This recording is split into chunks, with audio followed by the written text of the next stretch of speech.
అని అంటారు.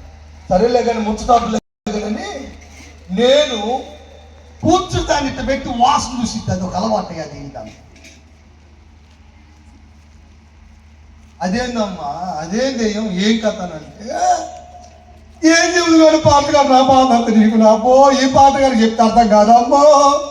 అమ్మా తొందరపడ మాకు ప్రభు విడుదల చేస్తాడు. డాక్టర్ గారు ఇంజక్షన్ అయ్యి అన్నం అనుకో. దేనికమ్మా ఇంజక్షన్ అయ్యి దేనికైతే వేయి రాదు అన్నం అనుకో. వాడు ఒకటైపోతే ఎక్కడ ఉంటావు నువ్వు? మాట్లాడండి. ఒకటిగా వైపు మూట అయితే చచ్చూరుకుంటావు. ఎప్పుడైనా డాక్టర్ దగ్గర పోతే నిజం చెప్పాలా? ఏమని? ఏమై రోగం అన్నాడు. లేపండి ఒకటే పోట్లు సురుకులు లాగుతుంది గుంజుతుంది కొరుకుతుంది. అవునా? ఓకే కొడతాడు. స్తోత్రం కలుగును గాక, స్తోత్రం కలుగును గాక. అని అంటావా? అన్ని బాగానే ఉంటాయి అన్ని. ఇప్పుడు యేసు ప్రభు దగ్గరకు వచ్చినప్పుడు మరి ఈయన కూడా అడగాల. డాక్టర్ ఏమన్నాడు? అడగొద్దండి అడగలా అన్నాడు. ఆ దింపుగా ఒకే ఒక్క మాట అన్నాడు. డాక్టర్కి ప్రభువుకి లోకానికి ప్రభుకి ఇది తేడా. మనం అడుగుతూ ఆయన అడగకుండా చేస్తాడు. అడిగాడు ఒక్క మాట అన్నాడు. డేయ్ నువ్వెవరురా? మీ అమ్మ పేరు ఏది? మీ నాన్న పేరు అడగలా. మేము కూడా అడుగుతాం. అప్పుడు పాస్టర్లో భలే మేము కూడా ముదిరిపోయిన పాస్టర్లో దయ్యం పట్టి నుండి ఎప్పుడైనా అడగొచ్చండి. ఏంది ఏ పేరు? ఎందుకు వచ్చినా? ఏ ఊరేని ఇది?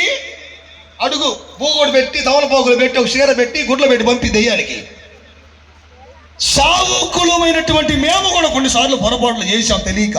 మొదట్లో సావుకు వచ్చినప్పుడు సాతానుగాడు అబద్ధాలకు తండ్రి అని బైబిల్లో రాయబడి ఉంది. వాడు రకరకాల పేర్లు చెబుతాడు. ఒకసారి ఏమో నేను రా మీ తాతనే అంటది.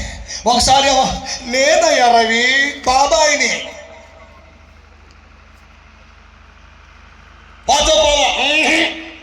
నాకు క్వార్టర్.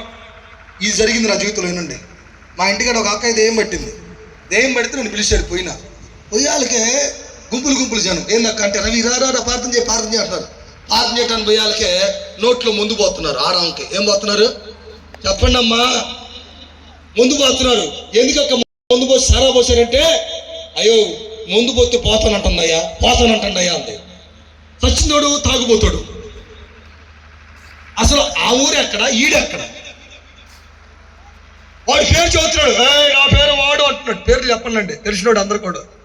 చచ్చిపోయాడు పట్టినాడు. ప్రతిదానికి పేరు అడుగుతున్నాం మనం. ప్రతి అవసరానికి డాక్టర్ అడుగుతాడు, పాస్టర్ అడుగుతాడు, అందరూ అడుగుతారు. కానీ ఒక యేసుక్రీస్తు ప్రభు మాత్రం అడగడు. నీ పరిస్థితులు ఉన్నాయి అడగకుండానే ఇచ్చేవాడు యేసుక్రీస్తు ప్రభు. కొట్టండి స్తోత్రం చెప్పండి. హల్లెలూయా. ఇప్పుడు వాడు ఎక్కడ దేంతో వచ్చాడు? పాపముతో వచ్చాడు. అమలారా వినండి. పాపముతో వచ్చాడు, శాపముతో వచ్చాడు, పడిపోయిన అనుభవం నుంచి వచ్చాడు. ప్రభు కాళ్ళ దగ్గర పడి ఉన్నాడు. వాడి అక్కర్ను ఎరిగి ప్రభు అంటాడు, నీ పాపములు క్షమించబడి ఉన్నవి. గట్టిగా చెప్పండి, కొట్టి స్తోత్రం చెప్పండి అక్కలారా. నీ పాపాలు మాట్లాడాలి. నీ పాపాలు క్షమించబడి ఉన్నవి.